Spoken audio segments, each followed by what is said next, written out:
오늘 아침에는 사사기 1장부터 4장까지의 말씀을 통해 죄악과 구원의 반복, 하지만 거기에 나타난 하나님의 변함없는 은혜에 대해서 함께 하나님의 말씀을 나누고자 합니다. 사사기 1장부터 4장까지는 이스라엘이 약속의 땅에 들어간 후에 어떠한 영적 상태로 살아갔는지를 보여줍니다. 여호수아가 죽은 뒤에 백성들은 하나님께서 이미 약속하신 땅을 끝까지 점령하지 않았습니다.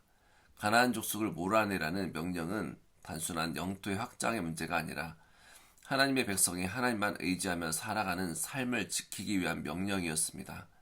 하지만 이스라엘은 편안해 보이는 길을 선택했고 결국 이방 민족들과 함께 살면서 그들의 문화와 신앙이 흔들리기 시작했습니다. 이 모습들을 하나하나 살펴보다 보면 우리는 인간의 마음이 얼마나 쉽게 하나님을 떠나는지, 그리고 작은 죄의 타협의 문제가 얼마나 큰 죄의 문을 여는지 보게 됩니다.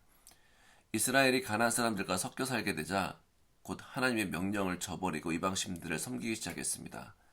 하나님께서는 이들의 죄를 결코 눈감아 넘어가지 않으셨습니다. 징계를 허락하셔서 그들이 다시 하나님을 찾도록 돌이키셨습니다. 그러니까 계속해서 성경 전체가 나타나는 하나님의 말씀의 그 중요한 테마는 하나님의 그 징계의 목적은 항상 회복이었다라는 것입니다. 그래서 하나님의 징계는 우리를 버리시기 위함이 아니라 다시 한번 하나님의 깊은 사랑의 손길로 인도하시기 위함이라는 것입니다.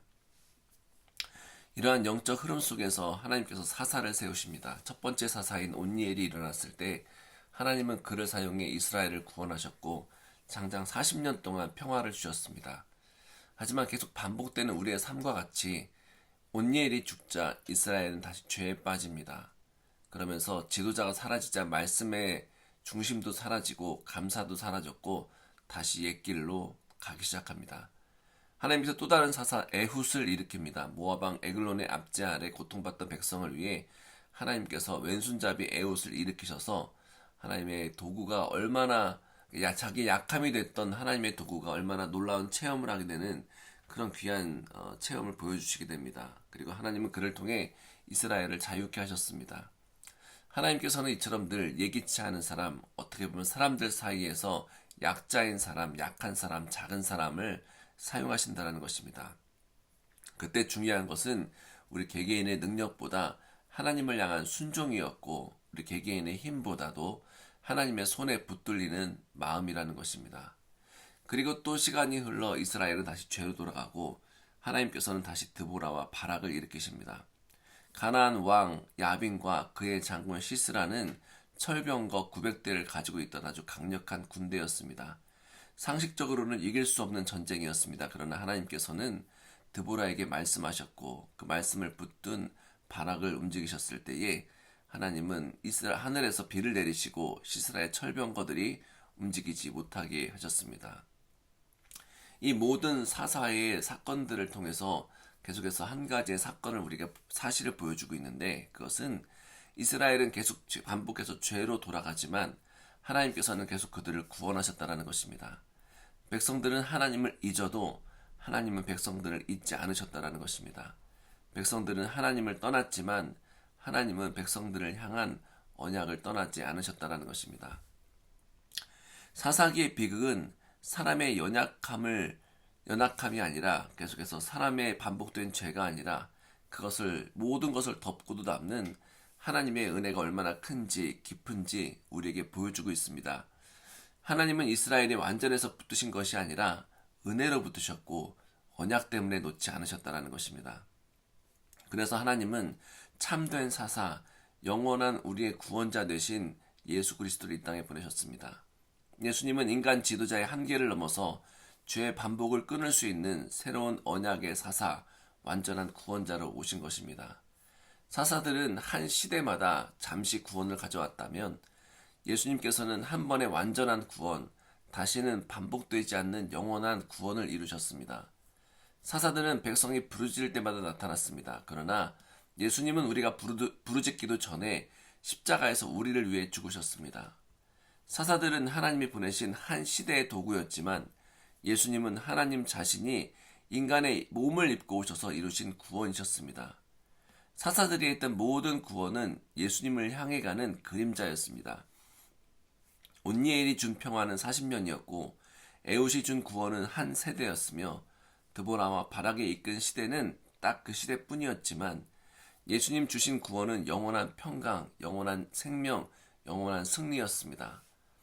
이 사사기에 반복되는 죄의 사이클은 예수님께서 오셔서 직접 끊으셨습니다. 죄 때문에 하나님 앞에 넘어질 때마다 우리를 정죄하시는 것이 아니라 그리스도의 보혈로 우리를 덮어주셨고 그리스도의 영이 우리 안에서 우리를 새로운 사람으로 바꿔주셨습니다.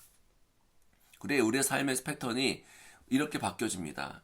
본래는 죄 회개하고 다시 죄 회개하고 돌이키시고 죄 회개 돌이킴으로 가는데 예수님께서 오신 뒤에 죄를 짓게 된 다음에 다시 회개하게 되고 십자가 앞에서 새로운 생명을 얻게 되고 성령의 능력 아래서 자꾸 거룩함으로 나아가는 그런 구원의 패턴으로 바뀌게 된 것입니다. 예수님 안에서 죄의 반복이 은혜의 반복으로 넘어짐의 반복이 회복의 반복으로 바뀌게 된 것입니다. 오늘 이 새벽에 사사기를 통해서 하나님께서 우리에게 주시는 복음의 메시지는 분명합니다. 사사기의 구원은 잠깐이지만 예수님의 구원은 영원하다는 것입니다. 사사기는 인간의 한계를 보여주고 있지만 예수님은 하나님의 능력을 보여주고 계십니다. 사사기는 죄의 반복을 보여주고 있지만 예수님은 죄의 반복을 끝내주십니다. 그러므로 오늘 하루도 우리는 스스로의 힘이 아니라 예수 그리스도의 복음으로 살아가는 사람들입니다. 우리 안에서 구원을 시작하신 하나님은 끝까지 책임지시는 하나님이십니다. 우리는 넘어질 때마다 다시 예수님 안으로 돌아가야 됩니다. 그분이 우리의 구원이시고 우리의 평강이시며 우리의 참된 사사이십니다. 그 예수님을 믿고 이 월요일을 시작하며 다시 한번 한 주를 승리하시는 귀한 상속의 성도님들 되시기를 간절히 소망합니다. 기도하겠습니다.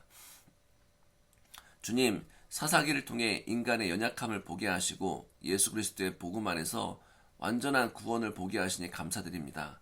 죄악의 반복 가운데서도 우리를 포기치 아니하시는 하나님의 사랑을 기억합니다.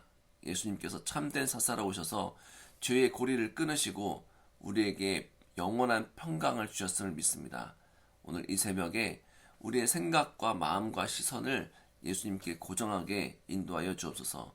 우리의 힘이 아니라 예수님의 은혜로 살게 하여 주시고 넘어질 때마다 십자가 앞에서 새 힘을 얻게 하여 주옵소서.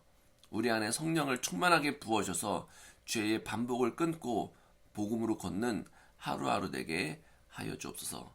모든 것을 감사드리며 예수님의 이름으로 기도하였습니다. 아멘.